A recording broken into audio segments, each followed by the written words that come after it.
नागपूरचे नवनियुक्त पोलीस आयुक्त विश्वास नांगरे पाटलांनी संघाची स्तुती केल्यानंतर राज्यात राजकीय वादाला तोंड फुटलं। विरोधकांनी नांगरे पाटलांना लक्ष्य केलेलं असतानाच भाजप नेते चंद्रकांत पाटलांनी त्यांना थेट संघाच्या शाखेत येण्याचं निमंत्रण दिलं।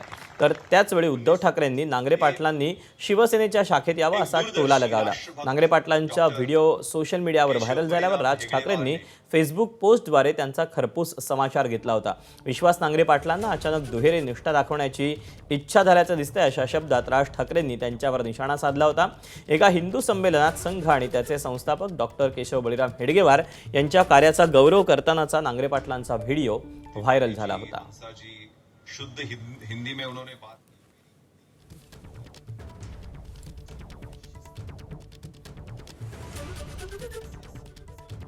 राष्ट्रीय स्वयंसेवक संघ हा काही देशद्रोही संघटना नाही आहे।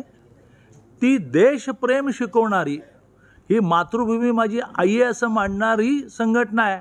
आम्ही स्वयंसेवक आहोत, आम्ही वर्षाच्या 6 उत्सवाला जातो, आम्ही दंड घेऊन संचलनात उतरतो।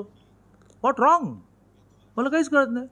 विश्वास नांगरे पाटील यांना पण सुचवेन की तुम्ही संघाच्या शाखेत जा म्हणून। संस्कार मिळतात, शिस्त मिळते। आणि या मॅडमना असं सुचवेन की संघाची जी राष्ट्रसेविका समिती आहे त्या शाखेत जा, बहुत संस्कार मिळते। विश्वास नांगरे पाटील संघाच्या कार्यक्रमात जातात, यात काही चुकीचं नाही। विश्वास नांगरे पाटील गेले होते। चंद्रकांत पाटील यांनी विश्वास नांगरे यांचं समर्थन केलं आहे शाखेमध्ये जाण्यासाठी। हे करताना त्यांनी असं सांगितलंय की संघावर 3 वेळा बंदी आणायचा प्रयत्न केला, ही देशद्रोही संघटना नाही, नागरिकांनी शाखेमध्ये जावं। पण मग नांगरे पाटलांनी शिवसेनेच्याही शाखेत यावं।